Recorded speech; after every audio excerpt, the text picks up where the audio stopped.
नमस्कार, मैं हूं राजेंद्र तिवारी और आप देख रहे हैं अनब्रेकिंग। अनब्रेकिंग के इस विशेष कार्यक्रम देश की बात में आपका स्वागत है। जैसा आप जानते हैं, देश की बात अनब्रेकिंग और प्रणाम इंडिया, जो वरिष्ठ पत्रकार प्रेम कुमार जी का चैनल है, दोनों का संयुक्त प्रोग्राम है और इसमें हम महत्वपूर्ण मुद्दों पर चर्चा करते हैं। आज इस कार्यक्रम में देश की बात में हम बात करेंगे विधानसभा चुनाव के नतीजों की, जो आज आए और सुबह से चर्चा में हरियाणा खास तौर पर। दरअसल हरियाणा को लेकर जिस तरह की बातें हम सब लोग कह रहे थे, जो चीजें हम वहां देख रहे थे, जिस तरह का माहौल था, जिस तरह का माहौल मेन स्ट्रीम मीडिया से लेकर सोशल मीडिया तक रिपोर्ट हो रहा था, नतीजे उसके ठीक उलट आए। ठीक उलट ना कहें तो भी उलट आए। दरअसल कोई भी ऐसा चैनल, कोई भी ऐसा विश्लेषक, कोई भी ऐसा पत्रकार नहीं था जो यह ना मानता हो कि हरियाणा में भारतीय जनता पार्टी चुनाव हारने जा रही है और वो सरकार नहीं बना पाएगी, कांग्रेस की सरकार बनेगी। लेकिन जब नतीजे आए तो उसमें उसका ठीक उल्टा हुआ। वहां पर भारतीय जनता पार्टी ने बहुमत हासिल किया और कांग्रेस बहुमत से करीब 8 सीटें दूर रह गई, 8 या 9 सीटें दूर रह गई। हालांकि वोट परसेंटेज दोनों पार्टियों का लगभग बराबर है। कांग्रेस का वोट परसेंट 0.70% कम है या 0.70 पॉइंट कम है बीजेपी के मुकाबले। सीटें हैं कांग्रेस की 37 और बीजेपी की 48। तो इसी पर बात करेंगे कि ऐसा कैसे हुआ कि जो दिखाई दे रहा था, जो माहौल था, जिसकी रिपोर्टिंग हो रही थी, वैसे नतीजे नहीं आए। यहां तक कि भारतीय जनता पार्टी की टॉप लीडरशिप से लेकर नीचे तक वो लोग भी उम्मीद नहीं कर रहे थे कि भारतीय जनता पार्टी ये चुनाव जीत भी सकती, लेकिन नतीजे उनके फेवर में आए। तो इसी सब पर बात करेंगे, क्या वजहें हो सकती हैं, क्या हमें समझने में गड़बड़ हुई, क्या सारे लोग जो राजनीति पर नजर रखते हैं, जो हरियाणा को देख रहे थे, सबकी समझ में गड़बड़ हुई, या कुछ और चीजें हैं जिनको समझने की जरूरत है कि नतीजे इस तरह के क्यों आए। इसी पर बात करेंगे और हमारे साथ हैं प्रणाम इंडिया के संपादक प्रेम कुमार जी। प्रेम कुमार जी, आपका स्वागत है। जी बहुत बहुत धन्यवाद। सुबह से आप टीवी चैनलों पे बैठे हुए हैं और लगातार यही बात कर रहे हैं, लेकिन 10:30 बजे के आसपास से जिस तरह से चीजें बदलनी शुरू हुई, उससे और जो आंकड़े फिर फाइनल आंकड़े आए, वो आंकड़े सब लोगों को सबको चौंका रहे हैं। हरियाणा में भी इवन कई लोगों से मेरी बात हुई और हरियाणा के लोगों को भी लग रहा है कि ऐसे नतीजे कैसे आ गए। आप इसे कैसे देख रहे हैं? देखिए तिवारी जी, कल रात को मैंने एक आकलन दिया था अपने प्रणाम इंडिया के दर्शकों को, और ये आकलन में 64 सीटें आ रही थी कांग्रेस को, और उसके बाद हमने समाप्त किया था कि मेरा जो अपना आकलन है इस सीट वाइज दिखाया था, पूरा हर सीट का दिखाया था जी। मेरा अपना आकलन था कि 67 कांग्रेस को आएगी, 18 बीजेपी को आएगी, और बाकी जो बची सीटें हैं 2 इनेलो को और 3 अदर्स को, इंडिपेंडेंट को। ये हमारा आकलन था। और मेरा आकलन ये था प्रेम जी, मेरा आकलन भी था, मैंने भी शेयर किया था कि 60 सीटें मिनिमम कांग्रेस की आएंगी और बीजेपी की उतनी ही सीटें आएंगी जितनी जम्मू कश्मीर में आ रही हैं। ये पंक्ति मेरी भी थी और मैंने कई जगह, नहीं, आप ही की थी, आप ही की पंक्ति मैंने उठाई थी जी जी जी। तो लेकिन आज सुबह जब मैं एक चैनल से 9 बजे तक बैठने के बाद दूसरे चैनल की ओर जा रहा था रास्ते में, तब तक हमारे Shiv Kumar Mishra ji special coverage news के हैं, उन्होंने कहा कि गाड़ी में बैठते हुए थोड़ा सा आप मेरे साथ जुड़ जाइए, क्योंकि उनके साथ मिलके हमने प्रोग्राम किया था जी। तो सीट वाइज वाला जो था वो मैंने देखा था वो प्रोग्राम। जी। जी। तो उस प्रोग्राम को मैंने उस प्रोग्राम में कहा कि देखिए हम जो बोल रहे थे एग्जैक्टली वैसा ही दिख रहा है। और उस समय हरियाणा में 17 बीजेपी और 17 जम्मू कश्मीर में भी दिख रहा था। तो हम बोले वो टैली भी सही दिख रही है और इधर बाकी स्कोर भी 70 दिख रहा था। हम बोले लगभग ऊपर नीचे हो रही, 67 हमारा आंकड़ा है, सही दिख रहा था। उनको मैंने बात करके फिर डिस्कनेक्ट हो गया, रास्ते में चल रहा था तो वो मैंने रखा। और 9:40 के बाद से, ये करीब 35 मिनट के आसपास बात कर रहा था, 5-7 मिनट मैंने बात की होगी। उसके बाद जो दृश्य बदला तो मैं देखता रह गया कि अच्छा यहाँ दे रहा है, कहीं गलत तो नहीं। दूसरी जगह गया, फिर तीसरी जगह, फिर लगा कि नहीं सीन बदल गया है अचानक से। तो मोबाइल पे ही देख रहा था। और जब मैं फिर पहुंचा तो फिर चर्चा हो गया हमें देखकर। मैं रिपब्लिक भारत पहुंचा था वहां से, तो वहां देख करके सारा खुशनुमा माहौल था, सारे लोग खुश थे। आइए प्रेम जी, आइए आइए, मेरा तो मजाकिया अंदाज में स्वागत हो रहा था। तो फिर मुझसे उन्होंने बातें शुरू की। खैर वो अपना ये है, मैंने अपनी उस समय के इस हालात के हिसाब से प्रतिक्रिया दी। तो ये जो मेरी स्थिति हो रही थी, ये स्थिति उन सब की हो रही होगी जिन्होंने भी इस किस्म की उम्मीद की थी। और इसमें वो तमाम एग्जिट पोल्स करने वाले लोग, जिस पर मैंने कभी विश्वास नहीं किया, उनकी क्या स्थिति होगी उससे हमें कोई मतलब नहीं। लेकिन जो पत्रकार आकलन कर रहे थे, जिनके संपर्क में हम होते हैं, जिनसे हम बात करते हैं, जिनसे राय लेते हैं, वो लोग कांग्रेस के भी होते हैं, वो बीजेपी के भी होते हैं, दूसरी पार्टी के भी होते हैं, और उनके सिंपथाइजर भी होते हैं, सब लोग होते हैं। तो जिनसे हमारा मत बनता है, उन सब लोग हमारे पास मैसेज या फोन कर रहे थे ये जानने के लिए कि हम क्या बोलते हैं। किसी के फोन उठा पा रहे थे, किसी का नहीं उठा पा रहे थे, ये हालात। लेकिन ये जो हुआ कैसे, शाम आते आते स्थिति जो है सबके सामने है।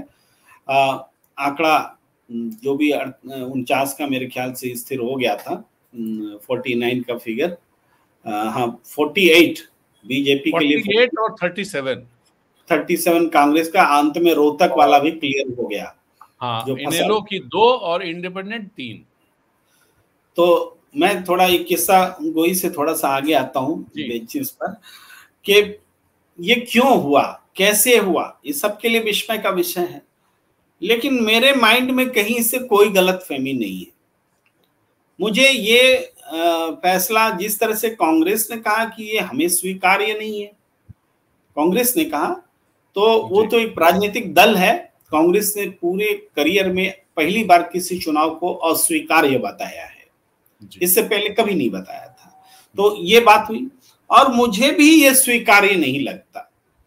और मेरा ऐसे भी अपने विचार के, अपने आकलन के खिलाफ होने के सब कारण नहीं, जो बातें दिख रही हैं, जो सेंटिमेंट्स हम समझ रहे हैं, वही सेंटिमेंट जम्मू कश्मीर में दिख जाता है। हरियाणा में हम सेंटिमेंट्स पकड़ने में गलत हो जाते हैं। आपने तो दोनों जगह का आकलन दिया। तो हम जम्मू कश्मीर का मेरा लगभग ब्रैकेट सही थे। जैसे मैं शेयर करना चाहूंगा अपने दर्शकों के साथ, और उनको याद दिलाना चाहूंगा, लोगों ने देखा होगा कि इंडिया गठबंधन के लिए मैंने कहा था, शुरुआती जो था वो 48 से 52 था, बाद में मैंने उसे, शुरुआती था 52 से 50 से 54, फिर मैंने उसे करेक्ट किया था कि 48 से 52 आएगा, और एग्जैक्टली इसी ब्रैकेट में है। 42, 6, 48 और 1 CPM 49। और बीजेपी का हमारा जो अनुमान था वो था 21 से 25, तो 29 है। क्योंकि जो कांग्रेस का अनुमान हमारा था वो पूरी तरह से गड़बड़ाया, ये स्वीकार करने में कोई मुझे वो नहीं है। कांग्रेस को मैं सोच रहा था 15 के आसपास सीटें कांग्रेस की आएंगी, 12 से 17 तक करीब आएंगी, तो वो 6 सीटें आई। तो एक तो वो गड़बड़ाया। दूसरा जो गड़बड़ हुआ इंडिया गठबंधन में, वो नेशनल कॉन्फ्रेंस की सीटें में 33-34 ही देख रहा था, वो 42 आई। तो और बाकी पीडीपी 5 से 9 मैंने सोचा था, तो 3 आई हैं। चूंकि नेशनल कॉन्फ्रेंस बेहतर कर रही है तो पीडीपी की कम होनी थी, और अदर्स की एग्जैक्टली जो मैंने कहा था 7 से 10, 7 आई हैं। तो ये जम्मू कश्मीर तो सही रहा। लेकिन जैसे ही हम हरियाणा पर आते हैं, हरियाणा में मैंने 60+, और मैंने ये कहा था कि देखना मुझे ये है कि 60 से ऊपर कहां तक जाती। ये तो हमारा इस बात का उल्लेख करने का मकसद ये था कि जो सारे लोग एक आंधी तूफान सुनामी कांग्रेस के लिए देख रहे थे हरियाणा में, और जम्मू कश्मीर में भी वही बातें लग रही थी, जबकि मीडिया लगातार उसके उलट रिपोर्टिंग कर रहा था, और ऐसा था कि सरकार तो बीजेपी बना ही लेगी वाले फॉर्म में रिपोर्टिंग थी। तो ऐसा क्यों हुआ कि जम्मू कश्मीर में सही हो गया और हरियाणा में गलत हो गया? जी। तो लोग सवाल भी करते हैं जब हम ये कहते हैं कि पानीपत में इतने ईवीएम पकड़े गए हैं जिसमें कि 99% रिचार्ज अवस्था में वो काउंटिंग उसकी हो रही थी, और उन सभी में जो 99% रिचार्ज है सब में बीजेपी को 70% वोट मिल रहे हैं, और जो बाकी सब में नॉर्मल है। तो ये जो दिखा, पानीपत में देखा, हिसार में देखा, एक और जगह देखा, तो ये 3 जगहों पे केसेस कांग्रेस ने इकट्ठा करके शिकायत दिया भी है। तो सवाल यह है कि क्या चुनाव आयोग इसमें इन्वॉल्व है? आपको गुहार तो चुनाव आयोग से ही लगाना है। अब चुनाव आयोग पर हम क्यों इतना कड़ा सवाल पूछ रहे हैं? संवैधानिक संस्था है, इसलिए पूछ रहे हैं कि ये वही चुनाव आयोग है जिसने राम रहीम को पैरोल दिया, उसकी सहमति दी, तभी पैरोल मिला, और उस राम रहीम ने बीजेपी के लिए वोट भी मांगा। और इसके अलावा चुनाव आयोग पर शक करने के बहुत सारे कारण रहे हैं। चुनाव आयोग की भाषा देख लीजिए, जो जयराम रमेश ने जो शिकायत भेजी है कि स्लो डाउन कर दिया गया, गिनते समय कम कर दिया गया, इस पर भी हम थोड़ा सा बोलेंगे, लेकिन पहले इस टॉपिक को कर लें। नहीं, वो तो रहा है। आप जो लोग देख रहे थे, इलेक्शन कमीशन की साइट देख रहे थे, वहां अपडेशन इतना स्लो था कि कई बार ये लगा कि कुछ हो रहा है, कहीं साइट तो नहीं गड़बड़ है। स्लो बेमकसद नहीं था। आप इस बात को समझिए कि सबसे पहले, अब हम इसी बात पर बोल लेते हैं तब हम उधर आते हैं। स्लो बेमकसद नहीं था, क्योंकि चुनाव आयोग तब तक उसमें कोई डाटा नहीं देख रहा था जब तक कांग्रेस आगे चल रही थी। कोई डाटा नहीं था, सोया हुआ था चुनाव आयोग, वो वेबसाइट सोया हुआ था। जैसे बीजेपी के आगे आने की खबर आने लगी, चुनाव आयोग का डाटा आना शुरू हो गया। सबसे बड़ा ये रहा। उसके बाद चुनाव आयोग में के डेटा में ये रिजल्ट रोका जाता था कि कैसे भी बीजेपी आगे बनी रहे, दिखती रहे। ये रिजल्ट्स के समय भी दिख रहा था कि रिजल्ट्स यहाँ सारे राउंड्स के काउंटिंग हो गई है, अब कांग्रेस का होल्ड पर रखा हुआ है, और वहां पर बीजेपी का जीता हुआ जो है वो ज्यादा, एक भी ज्यादा जरूर रहता था, कभी बीजेपी का कांग्रेस से कम नहीं होता था, उतना ही रिलीज करता था जिससे कि कांग्रेस उससे पीछे रहे। ये चुनाव आयोग के डेटा में पूरा दिन भर दिखा है। हम लोग तो लटके हुए थे, पल पल देख रहे थे, चैनल में बैठे तब भी देख रहे थे। तो ये साफ साफ दिख रहा था कि ये इसमें गलत किया जा रहा है। उदाहरण के लिए मैंने कई बार विनेश फोगाट का भी जिक्र किया। विनेश फोगाट शुरू में पीछे चल रही थी, चुनाव आयोग बड़ी खुशी से दिखा रहा था, लेकिन जब विनेश फोगाट आगे हुई 2 घंटे तक चुनाव आयोग नहीं दिखाया। आप समझ रहे हैं? तो ये सारी स्लो में ये है, स्लो बेमकसद नहीं था, यानी बीजेपी के लिए कि वो जीत रहा है, ये आबो हवा, मीडिया तो बैठा ही था आबो हवा बनाने के लिए। तो इसका इम्पैक्ट प्रशासन पर पड़े, और कई सारी जो शॉर्ट मार्जिन वाली सीटें थी उस पर इसका फर्क पड़ा भी है, और कोई कम संख्या नहीं है। मैंने तो दिन भर नोट भी किया है 2-4 रेफरेंस के लिए बोलते हैं। जैसे उचाना कला 15 राउंड हो गया था, 16 राउंड बाकी था, उस समय 221 वोटों का फर्क था बीजेपी के पक्ष में, और जब 16वां राउंड होता है तो 39 लिख करके रोका रहता है, रिजल्ट नहीं डिक्लेयर करता है बहुत देर तक, और बाद में रिजल्ट आता है 39 न के 32 वोट से जीता दिया जाता है। ठीक, इसी तरीके से छोटी मार्जिन वाली बहुत सारी सीटें थी।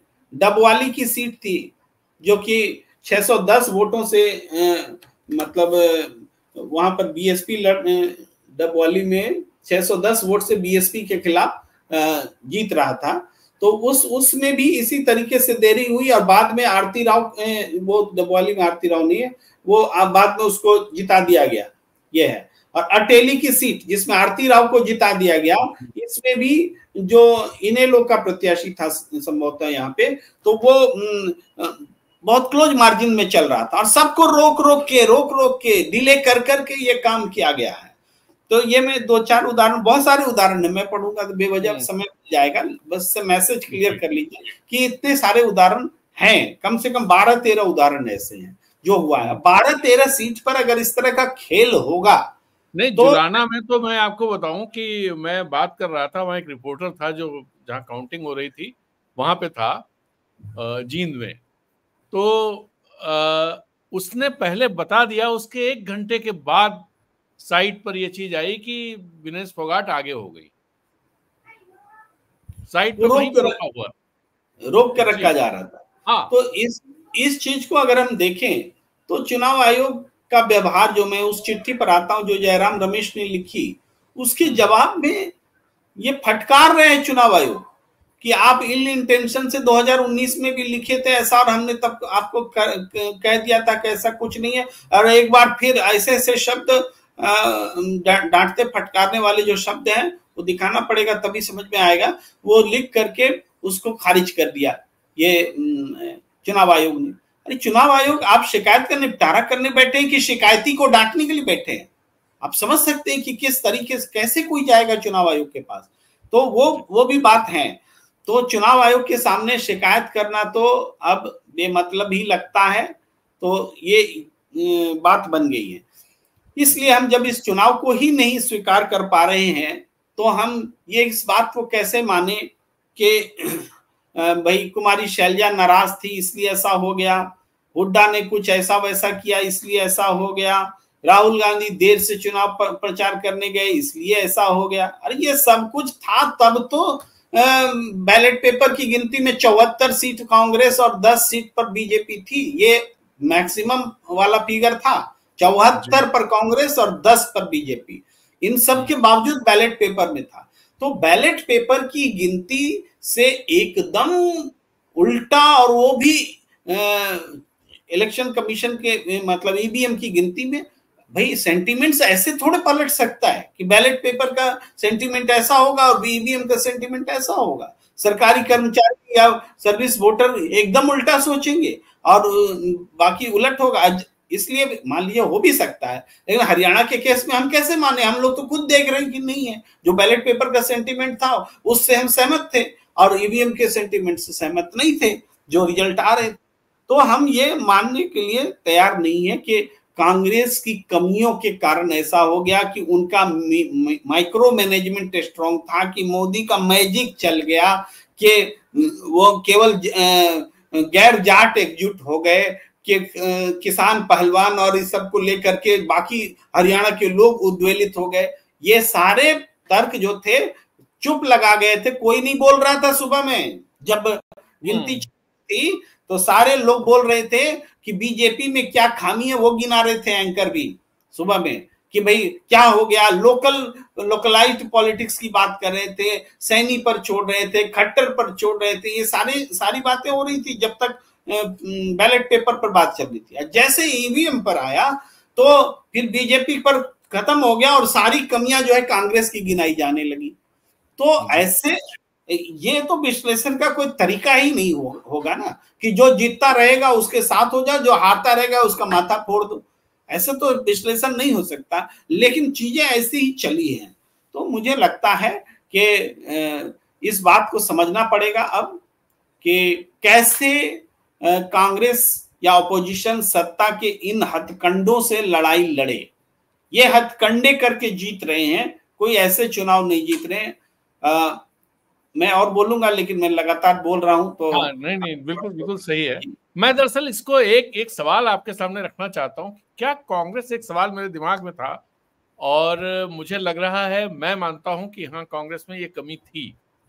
क्या कांग्रेस कॉम्प्लिसेंट हो गई थी, पहले से थी माहौल देख करके कि भाई चुनाव तो हम जीत ही रहे हैं? और उसका उदाहरण मैं ये देता हूं कि राहुल गांधी चुनाव में बहुत बाद में नजर आए। शायद मैं उसको इस तरह से देखता हूं, शायद टॉप लीडरशिप को जब ये पता चला होगा कि कुछ गड़बड़ हो सकता है, तो एकदम से युद्ध स्तर पर राहुल गांधी एक्टिव हुए हरियाणा में। आप इस बात से सहमत हैं क्या? ये तर्क पहले भी चुनाव के दौरान भी आया था, ये बात आई थी। मेरा कहना था कि जब राहुल गांधी अमेरिका जा रहे थे तब सीट शेयरिंग की बात चल रही थी और उन्होंने आम आदमी पार्टी से शेयरिंग करने की बात कहकर वो गए थे। वो अमेरिका से आते हैं, उसके बाद एक दिन का गैप लेते हैं, अगले दिन हरियाणा पहुंच भी जाते हैं। उस एक दिन के गैप में भी वो वीडियो जारी होता है।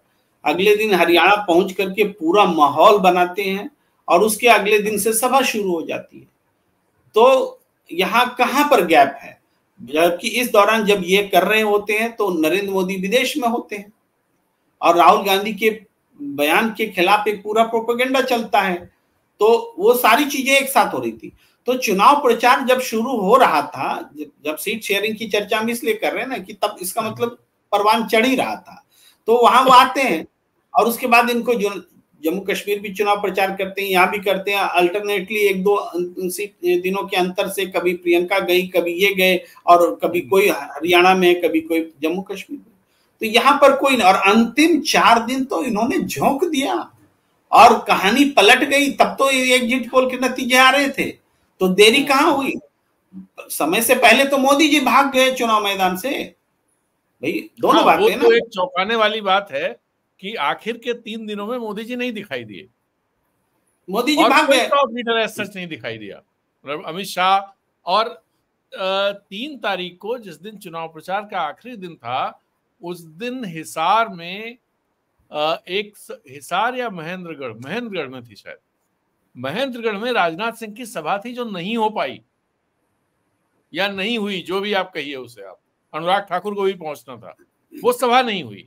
ऐसा भारतीय जनता पार्टी में बहुत कम देखा, या हमने तो देखा ही नहीं, कम देखा गया, छोड़ दीजिए। पिछले 10 सालों में अगर हम देख रहे हैं तो आखिरी दिन तक प्रधानमंत्री मोदी और अमित शाह मोर्चे पर 5 बजे शाम तक डटे रहते हैं। लेकिन ये पहला ऐसा चुनाव था जिसमें ये लोग नहीं दिखाई दिए।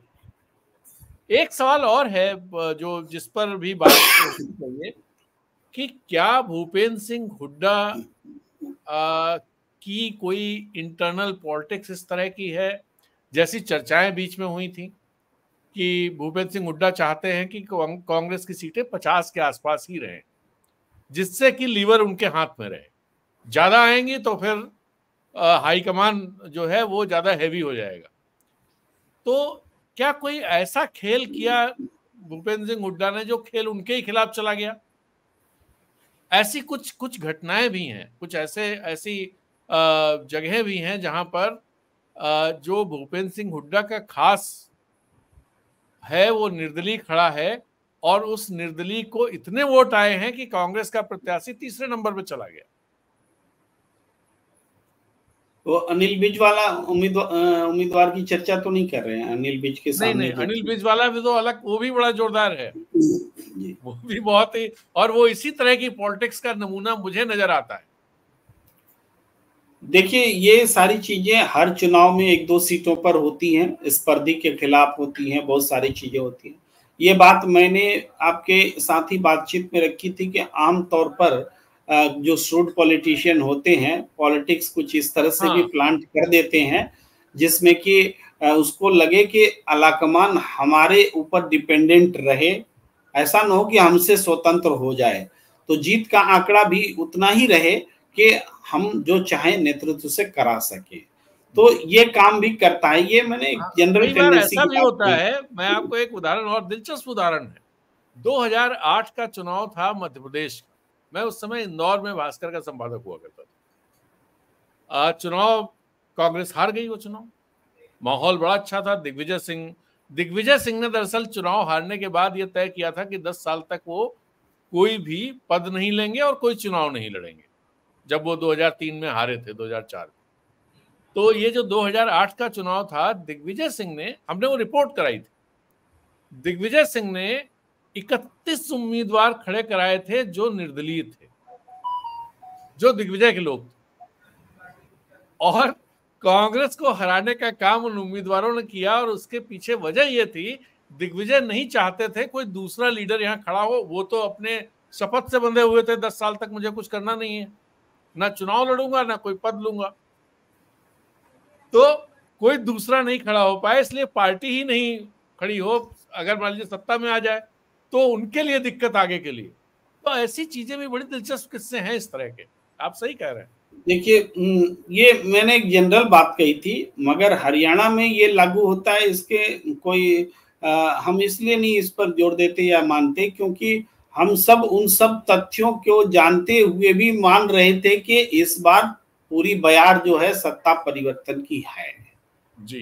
तो वो फैक्टर इतना बड़ा फैक्टर नहीं हो सकता कि 2-1 सीटों पर जरूर नुकसान कर दे, कुछ सीटों पर कर दे, लेकिन पूरा धारा इधर से उधर पलट दे, वो इतना बड़ा फैक्टर नहीं हो सकता, ये हमको लगता है। जैसे हम कई बातों को लेकर के बहुत सारे पॉइंट्स जब रखे गए, तो मैंने यही कहा कि ये सारे पॉइंट्स तो आज काउंटिंग डे से पहले तक भी थे ना, एग्जिट पोल तक भी तो थे, उस कल तक भी थे, परसों तक भी थे, लेकिन इन सब के बावजूद हम तो यही देख रहे थे कि मोदी चुनाव मैदान से भाग गए, कि अमित शाह भाग गए, कि वहां पर उनकी सभाओं में भीड़ नहीं हो रही है, कि मुद्दा कांग्रेस ने जो उठाया पकड़ लिया है, यही सारी चैनल्स ने तो ये तक कर दिया था आखिर में, कल की बात है, हाँ कल शाम तक, कि मोदी जी का हटा के नड्डा का चेहरा लगाया जा रहा था बीजेपी के नाम पर। हमेशा हाँ, मोदी जी का चेहरा लगता है। ये सारी चीजें चल रही थी। चैनल्स ने कहीं भी मोदी की हार नहीं दिखाना चाहा, उन्होंने जेपी नड्डा की हार दिखाना चाहा, सैनी की हार दिखाना चाहा, मोदी जी को बचा रहे थे। तो सबके दिमाग में था कि हार ही रहे, और सब मान के चल रहे थे। लेकिन अनएक्सपेक्टेडली जब परिणाम आए हैं, तो इसके रीजन्स भी अनएक्सपेक्टेड ही हैं, जो हम सोच नहीं सकते वहां पर रीजन होंगे, ये बात मैं कहना चाहता हूं। और इस वजह से हम कांग्रेस की कमी और बीजेपी की खूबी बता करके इस चुनाव की समीक्षा करने के हक में हम व्यक्तिगत रूप से नहीं है। जी नहीं, ये बात आप सही कह रहे हैं कि भाई अगर इस तरह की चीजें हुई। और दूसरी बात ये है, इस जो बात आप कह रहे हैं इसको बल कैसे मिलता है, कि आम चुनाव में जो चीजें हुई हैं वो चीजें बड़ी खतरनाक रही हैं। इलेक्शन कमीशन का जो रवैया रहा, एक स्टोरी आपने देखी होगी, 110 बार प्रधानमंत्री मोदी ने हेट स्पीच की, मतलब अपनी स्पीच में हेट सेंटेंसेस बोले 110 बार, और उनकी शिकायतें भी इलेक्शन कमीशन से हुई। इलेक्शन कमीशन ने उस पर कुछ नहीं किया। ये लंदन का अखबार इंडिपेंडेंट, उसने अपनी खबर, यहाँ की अखबारों में तो छपी नहीं, उसने छापी ये खबर, बाद में वायर में भी आई। तो और इसके अलावा फाइनल डेटा जारी करने में जितना टाइम लगा इलेक्शन कमीशन को लोकसभा चुनाव के दौरान, और उसके बाद जो स्टडीज एडीआर और इन लोगों ने की, एडीआर नहीं, क्या नाम है उसका, जो दो ऑर्गेनाइजेशंस है ना, एडीआर ने भी केस किया है, एडीआर ने भी किया है, हाँ। तो उनके डेटा में ये निकल के आया कि जितना वहां बढ़ाया गया और जितना पोल परसेंटेज बढ़ा के बताया गया 8 दिन बाद 10 दिन बाद, और जो पोलिंग वहां हुई उसको अगर देखा जाए, जो रिजल्ट्स आए उनको देखा जाए, तो 79 सीट्स ऐसी थी जो इससे प्रभावित हो रही थी, जो भारतीय जनता पार्टी के फेवर में गई, सिर्फ इस वजह से क्योंकि पोलिंग परसेंटेज बढ़ गया वहां। बिल्कुल। हालांकि इन चीजों को कोई ना तो मेन स्ट्रीम मीडिया तो दे ही नहीं रहा किसी तरह से, लेकिन ये चीजें हैं जिनसे ये संदेह पक्का होता है कि इलेक्शन कमीशन कहीं ना कहीं साथ में है, और वो कुछ ऐसा कर रहा है जिसे संदेह के घेरे में रखा जा सकता है। एक और हरियाणा चुनाव को लेके कि आप अगर देखें तो चुनाव पहले वहां 1 तारीख को ही था, एक तारीख को ही चुनाव था। 2 तारीख को एक राजस्थान में जो ये लोग हैं, क्या नाम है, बिश्नोईज, इनके कोई पूज्य देवता या गुरु हैं जिनका जन्मदिन या कुछ पड़ता है, तो लोग यहाँ से बिश्नोई समाज के लोग हरियाणा से राजस्थान जाते हैं। भारतीय जनता पार्टी ने उससे पहले चिट्ठी लिख करके ये कहा था, इलेक्शन कमीशन से ये कहा था कि भाई ये आप आगे बढ़ा दीजिए क्योंकि छुट्टियां एक साथ आ रही हैं तो लोग वोट देने नहीं आएंगे। ये लॉजिक उन्होंने दिया था कि 2 अक्टूबर है, फिर उसके बाद शायद छुट्टी थी, तो इस तरह का कुछ था मामला। इन्होंने कहा कि बिश्नोई समाज बढ़ा दिया, डेट बढ़ा दिया, 5 तारीख कर दिया, और ये कहा बिश्नोई समाज ने ऐसी मांग की थी। बिश्नोई समाज कुल मिलाकर के हरियाणा में 10 लाख वोटर भी नहीं है। मैंने पूरा निकाला था कि कितना है बिश्नोई समाज। तो इस तरह की चीजें हुई।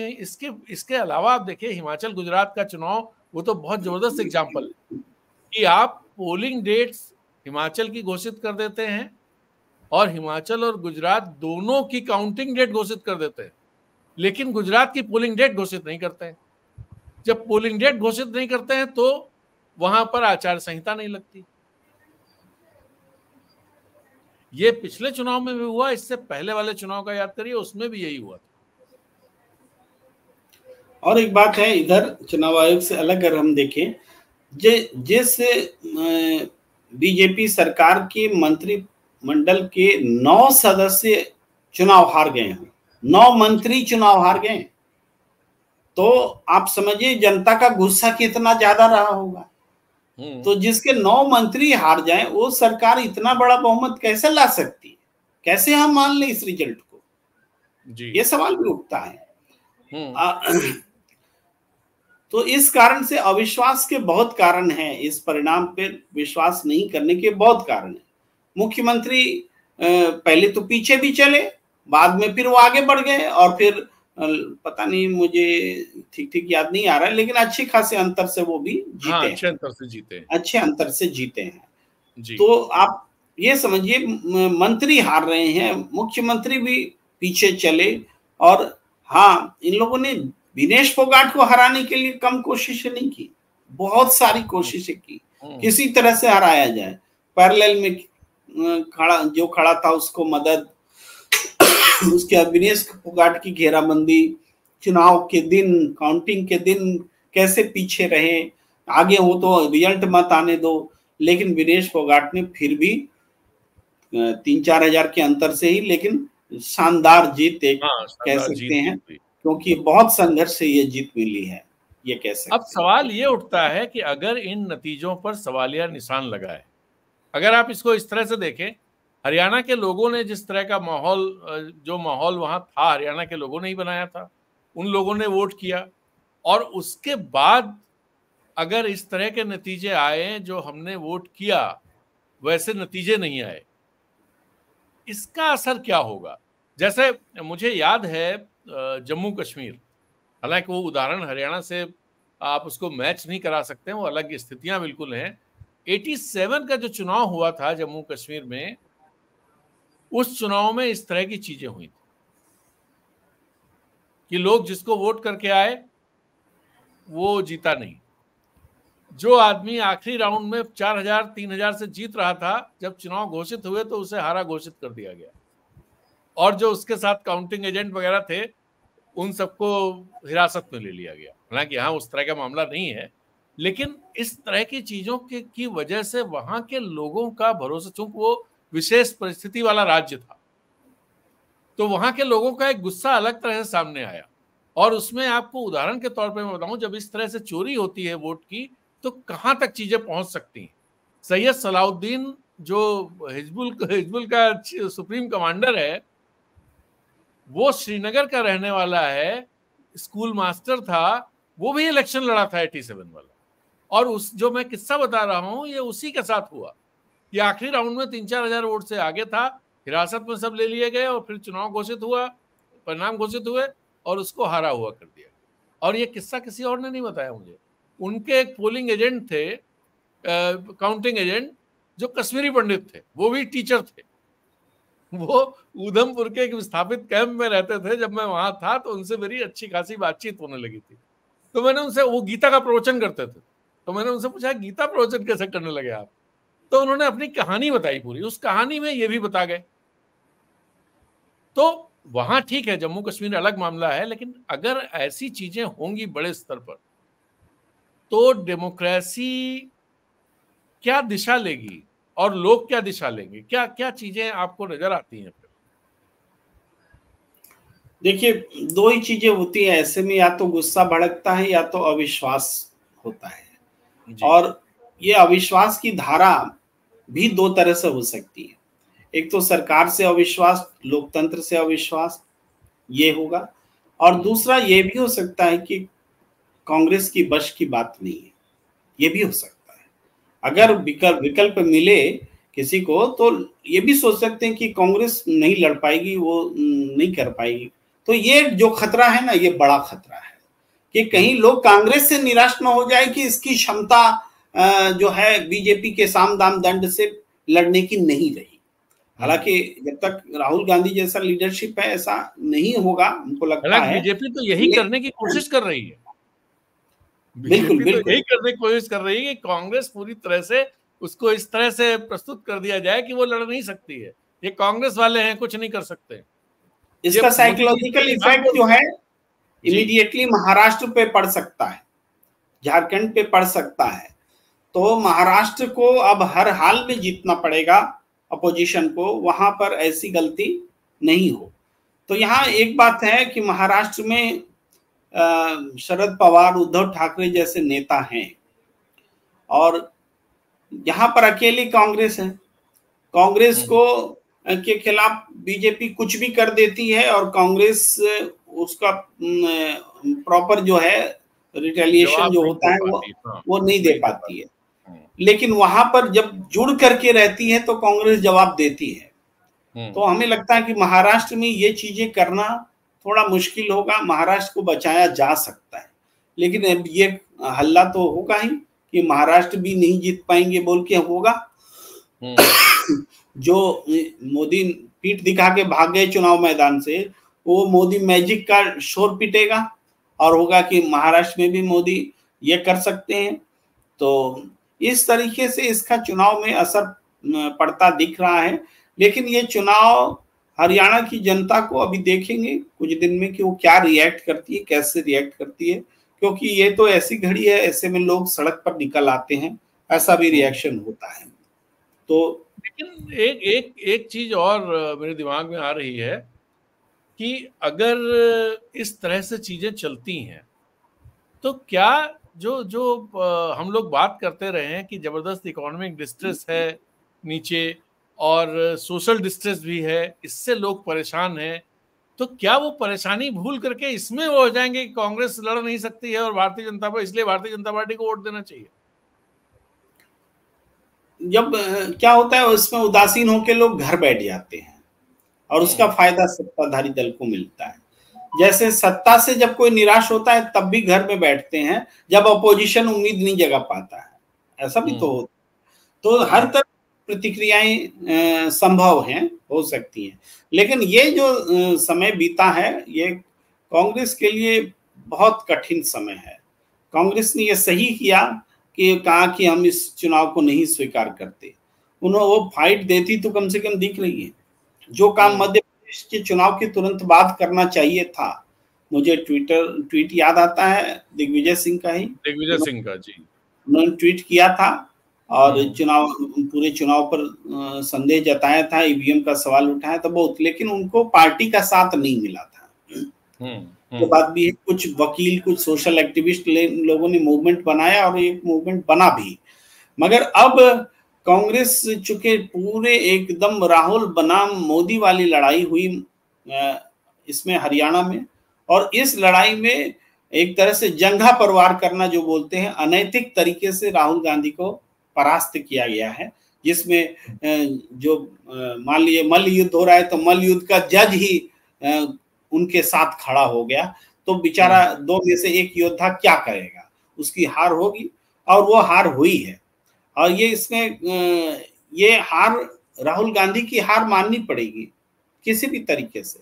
आप सैद्धांतिक तौर पर देखिए या चुनाव आयोग की जीत, सत्ताधारी दल की जीत, उनके गठजोड़ की जीत, तो आफ्टर ऑल ये राहुल गांधी की हार होगी, क्योंकि सिंगल हैंडेडली वो पार्टी को लेके आगे चल रहे हैं और उसी जज्बे के साथ इसको लेना चाहिए। मुझे लगता है राहुल गांधी को भी इसी जज्बे के साथ बातों को लेना चाहिए और मैदान नहीं। मैंने एक बात कही थी डीबी लाइव में, आज बैठा था, मैं थोड़ा रिपीट करना चाहता हूँ उस बात को। जी जी।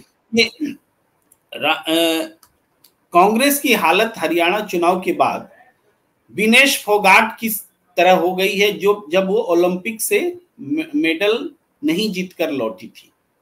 विनेश फोगाट ने पूरा अखाड़ा जीत लिया, विश्व चैंपियनों को परास्त कर दिया, 3 पहलवानों को परास्त कर दिया। इसके बावजूद वो मेडल जीत नहीं सकी। कांग्रेस ने भी हरियाणा जीत लिया, 39% वोट लाया, 11.5% वोट बढ़े। बीजेपी के तो 1-1.5% वोट बढ़े, कांग्रेस के तो 3% बढ़े हैं, 3% बीजेपी के बढ़े। 38 था, 39 हुआ मेरे ख्याल से। नहीं 36.5 था। अच्छा, तो 39 से थोड़ा ज्यादा हुआ। हाँ, तो कांग्रेस के 11.5% वोट बढ़े हैं 28 से ऑनवर्ड। तो कांग्रेस ने मैदान जीत लिया, लेकिन फिर भी सत्ता रूपी मेडल कांग्रेस को नहीं मिला। और इसमें भी वैसी ही अनीति है, वैसे ही षड्यंत्रकारी लोग हैं जैसा विनेश फोगाट के मामले में हुआ। षड्यंत्र हुआ, ग्लोबल षड्यंत्र हुआ, उसमें अपने ही देश के विभीषण थे जिन्होंने इस षड्यंत्र को किया, विनेश फोगाट को मेडल नहीं होने दिया।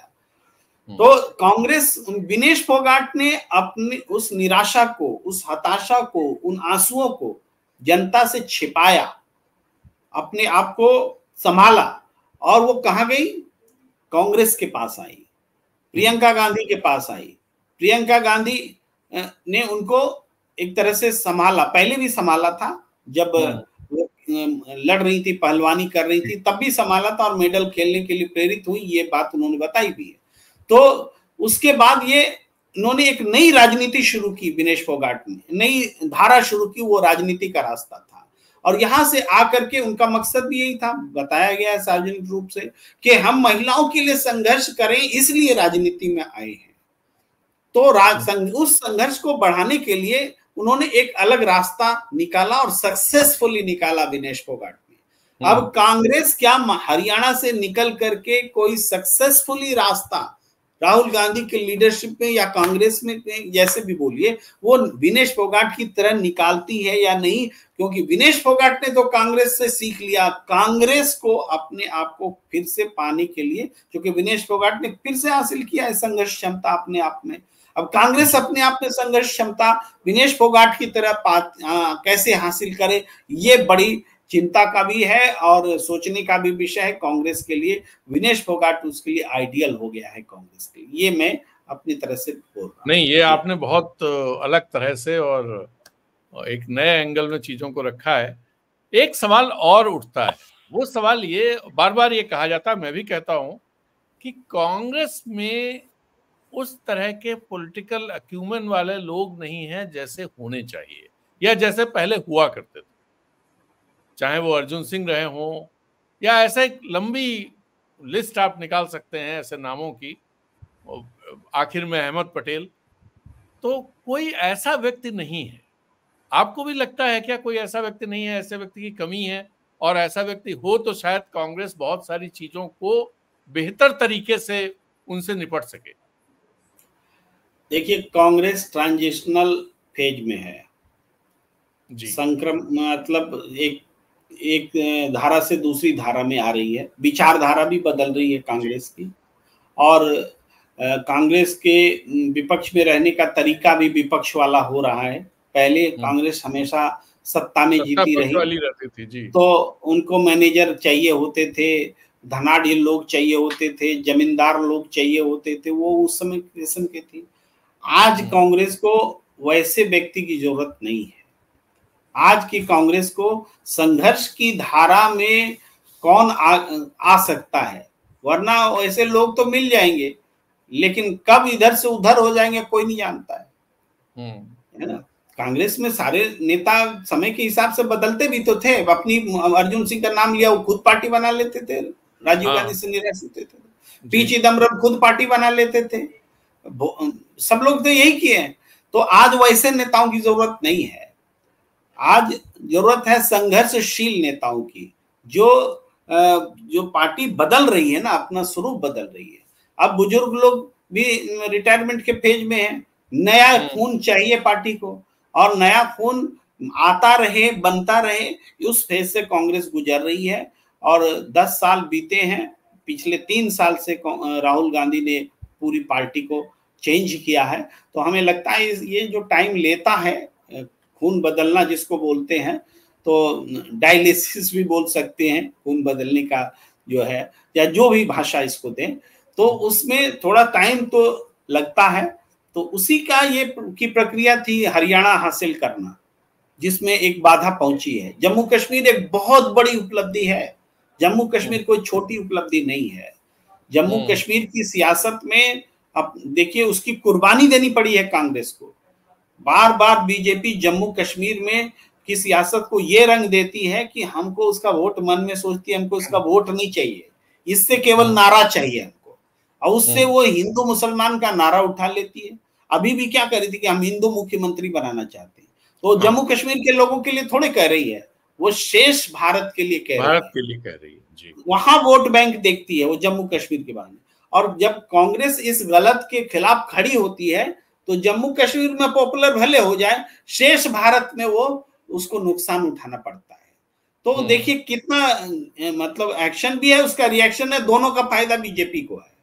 ये इस हिसाब से बीजेपी की पॉलिटिक्स है। और कांग्रेस को इतना भी इलेक्टोरल फायदा नहीं होता है। अब देखिए चुनाव परिणाम, नेशनल कॉन्फ्रेंस फायदा ले जाती है, थोड़े कांग्रेस को मिलता है, लेकिन सच्चाई के लिए ये कांग्रेस की कुर्बानी है। और ये जो जीत मिली है, इस जीत को पूरे उस बीजेपी के षड्यंत्र के खिलाफ जनता को जगाना, ये उपलब्धि है, नहीं तो ये जीत नहीं मिलती। और ऐसा भी नहीं कि हिंदू और मुसलमान करके जीते हैं, अरे जम्मू में भी अच्छी खासी सीटें ली हैं। हिंदू मुसलमान तो किया सिर्फ बीजेपी ने। दरअसल नेशनल कॉन्फ्रेंस, वो ये बात सही है कि कांग्रेस का कोई हिंदू कैंडिडेट नहीं जीता है, लेकिन नेशनल कॉन्फ्रेंस के हिंदू कैंडिडेट्स जीते हैं। और नेशनल कॉन्फ्रेंस के कैंडिडेट सुरेंद्र चौधरी शायद नाम है, नौशेरा से भारतीय जनता पार्टी के प्रदेश अध्यक्ष को हराया है उन्होंने, रविंद्र रैना को। बिल्कुल, तो और वो नौशेरा ऐसी कॉन्स्टिट्यूंसी है जहां 90% प्लस हिंदू पॉपुलेशन है, वो तो इस तरह की कॉन्स्टिट्यूंसी है, वहां नेशनल कॉन्फ्रेंस ने हराया है। बिल्कुल, तो उस तरह की चीज। और नेशनल कॉन्फ्रेंस ने जम्मू संभाग में 7 सीटें जीती। कांग्रेस भले एक ही जीत पाई, लेकिन नेशनल कॉन्फ्रेंस 7 सीटें जीती हैं। 2 निर्दलीय उनके अपने, जो फ्रेंडली फाइट कहानी चल रही थी, ऐसे 2 निर्दलीय भी जीते हैं जो नेशनल कॉन्फ्रेंस के हैं जम्मू संभाग से। बिल्कुल, और वो राजनीति फेल हुई है कि अलगाववादी तत्वों को भी हवा दे देंगे, उसका भी यूज कर लेंगे। जनता ने एक तरफा नेशनल कॉन्फ्रेंस को, आप हमें बता भी रहे थे कि 41 सीटें तो कश्मीर में मिल गई। 47 में से 35 सीटें तो नेशनल कॉन्फ्रेंस ने जीती, 5 सीटें कांग्रेस ने जीती, और 1 सीट यूसुफ तारिगा में। 41 सीटें 47 में से इंडिया गठबंधन जीता है जी। कश्मीर में मैं नेशनल कॉन्फ्रेंस का फिगर भूल रहा था। हाँ, कश्मीर का ही बता रहा हूँ। नेशनल कॉन्फ्रेंस, अच्छा, ये कश्मीर का है, बिल्कुल। हाँ, कश्मीर 48 सीटें हैं कश्मीर में, उसमें से 47 हैं। 47 में से 35 नेशनल कॉन्फ्रेंस जीती है, 5 सीटें कांग्रेस जीती है, और 1 सीट यूसुफ तारिगामी सीपीएम के, वो जीते हैं। तो 41 सीटें इस तरह से इंडिया गठबंधन जीता है। 47 में 41 सीट, 47 में 41 सीट जीतना बहुत बड़ी उपलब्धि है। यानी सारे अलगाववादी फैक्टर, वो राशिद इंजीनियर, वो जमायत इस्लामी, सारा किस्सा, पीडीपी को भी 2 ही सीटें मिली हैं, सारा किस्सा खत्म हो गया। जनता को पता था कि इसको वोट करना है। पीडीपी को जो 3 सीट मिली है, पीडीपी महबूबा मुफ्ती ने कह दिया है कि हमें नेशनल कॉन्फ्रेंस की जो सरकार बनेगी उसको समर्थन करेंगे।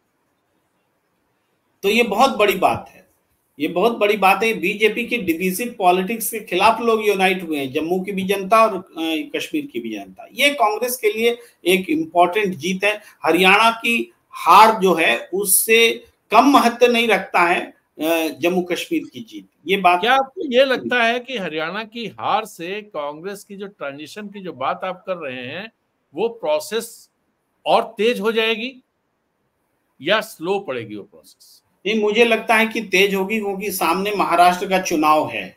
और महाराष्ट्र के चुनाव में से ये एनर्जी रिगेन कर सकते हैं, अवसर है, मौका है।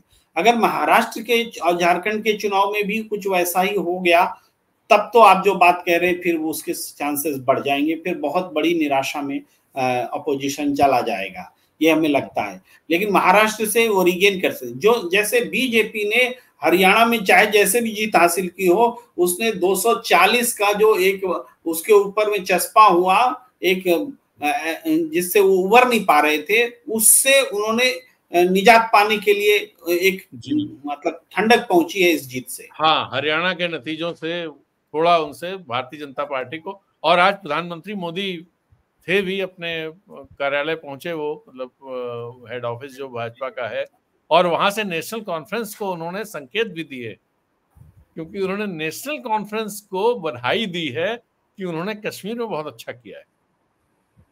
इंडिया गठबंधन की बात नहीं की है उन्होंने, नेशनल कॉन्फ्रेंस को खासतौर पर बधाई दी है, और मिल करके काम करेंगे। ये फ्यूचर की पॉलिटिक्स वो रच रहे होंगे अभी से आगे। हाँ, हालांकि अभी का सेंटिमेंट वो एक नहीं इशू है। और खड़ा हो गया है जिस पर लोगों का ध्यान नहीं जा रहा है। वहां इशू ये खड़ा हो गया, जो अब गवर्नमेंट बनेगी, उस गवर्नमेंट में जम्मू का रिप्रेजेंटेशन कैसे होगा? वहां विधान परिषद है नहीं, कांग्रेस के लोग जीते नहीं, सारी सीटें भारतीय जनता पार्टी जीती है, खासतौर पे जो हिंदू बहुल सीटें हैं सारी। ऐसे में मंत्रिमंडल में भी और सरकार में कुल मिला के जम्मू जो है वो अलग थलग, ये एक बड़ा चैलेंज है, कैसे उसका रास्ता निकलेगा। नेशनल कॉन्फ्रेंस के साथ जीते हैं, लेकिन वो उसमें 2 हिंदू भी हैं, लेकिन वो जो है वो अलग इलाका है जहां से जीते हैं। जो ये पूरा जम्मू वाला इलाका है, जम्मू, उधमपुर, सांबा, कठुआ, इस इलाके से, रियासी, इस इलाके से एक भी नहीं जीता है कांग्रेस का, ना नेशनल कॉन्फ्रेंस का। सारी सीटें भारतीय जनता पार्टी 24 की 24 सीटें जीत ली। तो ये एक बड़ा वो है जिसके चलते, दरअसल मुफ्ती मोहम्मद सईद ने जो 2014 में सरकार बनाई थी, उसकी बड़ी वजह ये थी कि दोनों क्षेत्रों को, दोनों संभाग को बैलेंस करने का मामला था। और मुफ्ती अगर रहते, वो रहे नहीं, तो शायद वो चीजों को ढंग से साथ लेते। महबूबा मुफ्ती वो नहीं कर पाई। तो ये चीज जी, तो समय भी समाप्त हो रहा है। कुल मिला के हम लोग इस नतीजे पर हैं कि वो जो दिख रहा था वैसा ही था, लेकिन कुछ ऐसा हुआ है जिसकी वजह से नतीजे अलहदा आए। जो कांग्रेस ने जो विरोध प्रदर्शित किया, पहली बार कांग्रेस ने किया, आप सही कह रहे हैं बिल्कुल, कि पहली बार कांग्रेस ने कहा है कि हम इन नतीजों को नहीं मानते, स्वीकार करने से इनकार किया है। इसका भी क्या अर्थ निकलेगा कि स्वीकार करने से इनकार, आगे उनका क्या स्टेप होगा? इलेक्शन कमीशन ने तो कह दिया कि भाई ये आप बेकार की बात कर रहे हो, पहले भी आप कह चुके हो, हम पहले भी बता चुके हैं। इलेक्शन कमीशन ने बस सिर्फ आज वेबसाइट स्लो वाले पर जवाब दिया है, लेकिन बाकी जो मुद्दे हैं उस पर अभी अलग से शिकायत की जाएगी, सारे मुद्दों को जोड़ करके, ये कहा गया है कांग्रेस की तरफ से। तो इस मुद्दे को आज रिएक्शन भी आया है, अखिलेश यादव समाजवादी पार्टी का भी रिएक्शन आया, दूसरी पार्टियों का भी, और सबका कहना है कि ये तो उत्तर प्रदेश में भी हुआ था, अब मिल करके बोलना होगा। तो ये भाव पैदा हो कि बिहार में भी हुआ था, बिहार में भी हुआ था। बिहार में तो बहुत चर्चा थी कि जो 2020 में ही था, हाँ, 2020 के चुनाव में तेजस्वी यादव की पार्टी नंबर 1 पार्टी थी, और मुश्किल से जो दोनों गठबंधन थे उसमें 12 सीट का अंतर था, और 12 सीट ये माना जाता है, चर्चा थी वहां की काउंटिंग में, उसमें कुछ ऐसा खेल किया गया जिससे भारतीय जनता पार्टी यानी एनडीए, उस समय ये हुआ था सर कि बैलेट पेपर की गिनती आखिर में हुई और सब डीएम को आदेश दिया गया कि बैलेट पेपर अनुकूल बनाओ और जिताओ, और सब डीएम ने पालन किया और जबरदस्ती हराया गया 10 से 12 सीटों पर। हाँ, तो इसीलिए वो भी सरकार छीन ली गई एक तरह से, ये हुआ था। तो सारे लोग, तेजस्वी यादव भी या अखिलेश यादव भी, सब लोग अब ये मन बना रहे कि आवाज अब नहीं उठाएंगे तो कब उठाएंगे। तो ये आवाज थोड़ा स्ट्रांग हो सकता है हरियाणा रास्ता दिखा दे, जिसका रास्ता लोग नहीं पा रहे हैं। तो ये चीज है, लेकिन हार को स्वीकार नहीं किया जा सकता। हम तो कतई नहीं स्वीकार कर पा रहे हैं, और अगर हम स्वीकार करते तो मायूस होकर बैठे होते, आपसे बात नहीं कर रहे होते। नहीं, आप नहीं, लेकिन मैं कुछ कारण और देख रहा हूं जो मुझे दिखाई दे से, जब मैं शेड्यूल कास्ट सीट्स को देखता हूं, वहां की हरियाणा की 17 सीटें हैं, 17 सीटों में, और पूरे देश में इस तरह का नैरेटिव है कि दलित वोटर कांग्रेस की तरफ झुका हुआ है। उत्तर प्रदेश से नैरेटिव चला लोकसभा चुनाव में, और महाराष्ट्र में नैरेटिव बहुत चल रहा है कि भाई दलित तो कांग्रेस के पास जाएगा, प्रकाश अंबेडकर के लिए भी मुश्किल होने जा रही है, इस तरह की चर्चाएं हैं। अब आप देखिए 17 सीटों में 2019 में कांग्रेस ने 7 सीटें जीती थी और बीजेपी ने 5 और जेजेपी ने 4 और 1 निर्दलीय। इस बार जो लास्ट आंकड़े मैंने देखे थे 4 बजे के आसपास, तो 9 सीटों पर कांग्रेस जीत रही थी और 7 सीटों पर 8 सीटों पर बीजेपी। अब आप ये देखिए कि अगर बीजेपी की सीटें 5 से बढ़कर के 8 हो जा रही हैं, तो कहीं ना कहीं अब जो बात हम लोग अभी चर्चा किए हैं कि ईवीएम का खेल हो गया हो, ये सब, ये इसको अगर किनारे रख दें, तो दलित वाला जो फैक्टर था, जिसमें कुमारी शैलजा को लेकर के जो बहुत सारी चर्चाएं थी, क्या वो फैक्टर जिसको कंट्रोल कर सकती थी कांग्रेस, वो नहीं कर पाई और उसका इम्पैक्ट पड़ा इस पर, जिसकी वजह से इस चीजें हुई। मेरा मानना है कि ऐसा अगर होता तो दलित फिर बीएसपी को भी रिजल्ट दे रहा होता, दलित फिर बीएसपी के साथ भी आते, और आप देखिए बीजेपी की फिर 7 नहीं और भी ज्यादा सीटें होती। 5 पहले थी, 2-3 तो कोई दूसरे कारण भी हो सकते हैं ना, तो वो हो सकती है। लेकिन 5 रिटेन की, और जो जेजेपी की 4 सीटें थी उनमें से 3 सीटें वो ले ली, 3 सीट तो 8 पहुंची, 5 से 8 पहुंची। वही हम कह रहे हैं, आज भी कांग्रेस के पास में ज्यादा सीटें हैं एससी की। हाँ, तो कांग्रेस 7 से 9 पहुंची। हाँ, तो इसलिए अब वो कह रहे हैं वो बात नहीं है, वो बात बिल्कुल नहीं। जब पूरा ही चुनाव उधर बढ़ गया है तो उसमें 2-3 सीट चली गई एससी की, तो इससे एससी वोट थोड़े खिसक गया, फिर तो सारे वोटर तो खिसके होंगे ना तब। नहीं, वो जो बात आप कह रहे हैं उसको अगर किनारे रख दे कि ईवीएम और ये सारी चीजें किनारे रख के ही बात करें, जब इतनी बड़ी संख्या में सीटें बीजेपी के पास चली गई, तो एससी की भी 3 और सीटें चली गई, उस रेशियो में तो ज्यादा नहीं गई ना। हाँ, ये हम कह रहे हैं भाई अभी भी कांग्रेस डोमिनेट कर रही है एससी की सीटें, तब तो इसका मतलब है कि एससी गोलबंद रहे कांग्रेस के साथ, ये मतलब निकलता है। दूसरे लोग तो भाग गए, दूसरी सीटें छूट गई, खिसक गई या नहीं आई, लेकिन कांग्रेस के साथ एससी का बहुमत जो है बना हुआ है, बहुमत सीटें बनी हुई, तो इसलिए उल्टा नतीजा मतलब निकल रहा है, ये हम कह रहे हैं। नहीं, आप जो कह रहे हैं वो भी सही है, उसको भी ध्यान रखने की बात है वो। तो आज की चर्चा ही समाप्त करें इस नोट के साथ कि हम लोग जो कुछ कह रहे थे, जो समझ रहे थे, जो देख रहे थे, वो अपनी जगह पर सही था, और जो नतीजे आए हैं वो कहीं ना कहीं जो दिख रहा कि उसको झुठला रहे हैं, उसके कारण बिल्कुल अलग हैं। उसके कारण नैसर्गिक कारण नहीं है कि जनता के बीच से कुछ ऐसा हो गया जिसके चलते ये नतीजे आए। यही बात है ना प्रेम जी? बिल्कुल, हम लोग यही कहना चाहते हैं। बिल्कुल, लेकिन फिर आप ये कहना चाहते हैं, मैं इसमें थोड़ी सी चीज जोड़ूंगा, कांग्रेस कहीं ना कहीं थोड़ा सा ढीला हो जाती, अति आत्मविश्वास हो जाता है, वो चीजें भी हैं। उन चीजों से कांग्रेस को छुटकारा पाना पड़ेगा अगर उसे जिस तरह की चीजें दिख रही हैं, देश को जितनी उम्मीद है उन उम्मीदों पर खरा उतरना है, तो क्योंकि पूरे माहौल बंदी करने की जो जरूरत है, माहौल तो बन गया, बना हुआ है, उसको आप वोट में तब्दील कर ले आए सारे झंझावातों के बावजूद, उसके लिए संगठन चाहिए। वो संगठन मिसिंग है।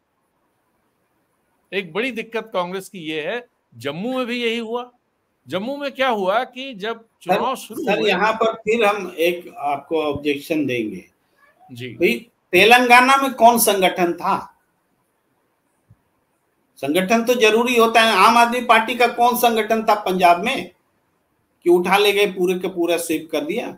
जो मास पर आधारित पार्टी होती है भाई, कम्युनिस्ट पार्टियां तो खूब संगठन वाली होती थी, कभी कांग्रेस के सामने खड़ी नहीं हो सकी। और कांग्रेस के नेता आते थे, एक बार में पूरा चुनाव समेट के ले जाते थे, उनका संगठन था। लेकिन कम्युनिस्ट पार्टी के पास तो खूब संगठन था। आरएसएस संगठन, जनसंघ का भी संगठन खूब हुआ करता था, नहीं सक्सेस मिलती थी। तो सिर्फ संगठन से भी नहीं होता है। आज की पॉलिटिक्स अरविंद केजरीवाल से सीखा जाए तो कि बिना संगठन के जीत ले जाते हैं पूरा मैदान मार। नहीं, कांग्रेस जीत करके आई है, तेलंगाना में कोई। मेरा सब कहना, जो राहुल गांधी ने नैरेटिव्स खड़े किए हैं, अगर संगठन भी मजबूत होगा तो उसका इम्पैक्ट बहुत ज्यादा होगा। आपके पास एक एपरेटस होगा जिससे आप आसानी से नीचे तक चीजों को ले जा सकेंगे। और जो माहौल की उपयोगिता, आवश्यकता और वो तो है ही, बिल्कुल है। तो उस पर ध्यान देना चाहिए। जैसे जो भी हरियाणा में अभी जब मैं बात कर रहा था तो ये पता चला 15 साल से वहां ना तो ब्लॉक कमेटी बनी है, ना तहसील कमेटी, ना जिला कमेटी, कुछ है ही नहीं। तो अगर उस राज्य में जहां पर कांग्रेस है, मतलब ऐसा नहीं है वो राज्य उत्तर प्रदेश जैसा नहीं है, बिहार जैसा नहीं है कि जहां पे कांग्रेस है नहीं या रही नहीं लंबे समय से। हरियाणा में तो लगातार है, 10 साल पहले उसकी सरकार थी, पिछली बार भी सरकार बनाते बनाते रह गए, 31 सीटें तो आई थी। तो वहां पर इस तरह की चीजें सामने आना थोड़ा चौंकाने वाला होता है, और कांग्रेस को इस पर ध्यान देने की जरूरत है। अगर वो ध्यान देगी तो फिर जो देश की उम्मीदें उससे बन रही हैं, उन उम्मीदों पर खरा उतरने में थोड़ा उसे आसानी होगी। अदरवाइज मुश्किल है, चुनौतियां बहुत ज्यादा हैं, क्योंकि सामने जो आदमी है उससे कोई नियम कानून से मतलब नहीं है। जैसे जब मैं जम्मू कश्मीर में था तो एक बच्चे ने एक बार एक सवाल पूछा, डोडा में पूछा था।